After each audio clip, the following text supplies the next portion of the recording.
Hello students, welcome back to a channel and I hope आप सब अच्छे होंगे एंड आप सभी की तैयारी अच्छी चल रही होगी। तो आज हमारी स्टार्ट होने वाली है क्लास 10th, चैप्टर नंबर भी 10th है एंड थ्योरम भी आपके 10.1 ही है। तो आप सब अपने नोटबुक निकालो एंड लिखना स्टार्ट करो।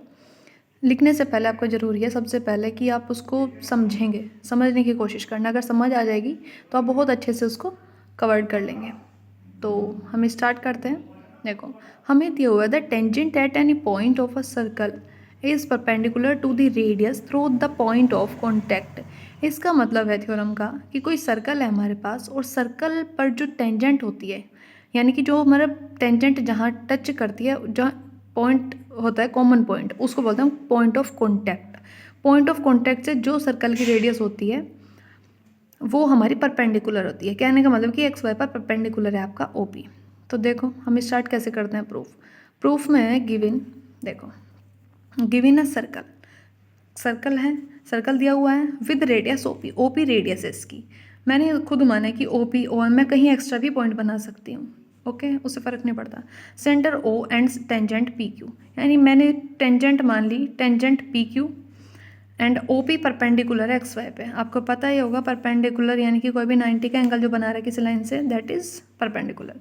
अब आपको पता है कि O P equal to O M. क्यों है ये O P equal to M? O P equal to O M इसलिए होता है, मैंने कोई सर्कल बनाया, सर्कल से मिड पॉइंट से बाउंड्री पे कहीं भी इन मतलब बाउंड्री पे कहीं भी पॉइंट टच करूँगी तो ये डिस्टेंस होती है, ये आपकी क्या कहलाती है? रेडियस कहलाती है, ओके। क्योंकि यहाँ से हर एक पॉइंट तक डिस्टेंस इनकी सेम होती है, तो वही तुम्हारी क्या कहलाती है? वो कहलाती है हमारी रेडियस, ओके। तो O P equal to O M है रेडियस ऑफ सेम सर्कल, ठीक है। अब ओ एम मुझे पता है कि ओ एम जो है ओ पी के इक्वल है एंड आपको पता हो कि बाउंड्री से टच कर रहे हैं, तो लेकिन यहाँ पे आ रहा है बाहर पॉइंट, या मैं यहाँ से भी बना दूँ, ये जो सर्कल से बाहर पॉइंट आ रहा है तो ऑब्वियसली वो बड़ा ही होगा ओ पी से। मैं यहाँ एन मान लूँ, कुछ भी मान सकते हैं, and O M equal to O P है एंड ओ एम से बड़ा होगा आपका ओ क्यू। जब आपका O P equal to O M है, जब O P equal to O M है, तो जब ओ पी से बड़ा है ओ क्यू तो ओ एम से भी बड़ा होगा। यहाँ देखो मैंने ये चीज़ लिखी कि O M equal to O P, यानी ओ पी इक्वल टू, हम कुछ भी लिख दो आगे पीछे बट इक्वल होना चाहिए। अब देखो यहाँ पे है कि ओ एम बड़ा छोटा है ओ क्यू से, तो ओ पी भी छोटा होगा, क्योंकि जब दोनों इक्वल हैं तो प्रॉपर्टी सेम लगेगी। अब हमारी प्रूफ हो चुकी है ये। And O P is the shortest side. O P जो है इसमें शॉर्टेस्ट साइड है ऑन दी टेंजेंट किस पे? एक्स वाई पे। टेंजेंट किस पे? एक्स वाई पे। जो तुम्हारी है ये सबसे शॉर्टेस्ट डिस्टेंस होगी। ये जो आपकी ओ पी है इस सर्कल में सबसे शॉर्टेस्ट डिस्टेंस है ओ पी भी and O M. O P तो है, मैं यहाँ पे ओ एम भी लिख सकता हूँ एंड ओ एम, क्योंकि ये तुम्हें रेडियस है ना, ये आपकी शॉर्टेस्ट डिस्टेंस। तो हैंस प्रूफ हो चुके हैं हमारे, हमें ये प्रूफ करना था।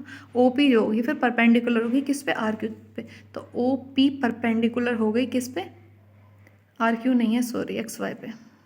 पी क्यू लिख दो या तो एक्स वाई पे होगी, सॉरी, एक्स वाई पे आपकी क्या होगी? परपेंडिकुलर होगी, ओके। एक बार और बता देती हूँ अच्छे से। आपको दिया हुआ है कि जो टेंजेंट है, the tangent at any point of a circle is perpendicular. Tangent पर जो तुम्हारी कोई रेडियस, सॉरी, सर्कल है, सर्कल से जो तुम्हारी टेंजेंट होके जा रही है कोई, उसको बोलते हैं पॉइंट ऑफ कॉन्टैक्ट, यानी कि कॉमन पॉइंट। टेंजेंट के और सर्कल के बीच में जो कॉमन पॉइंट होता है उसे हम पॉइंट ऑफ कॉन्टैक्ट बोलते हैं।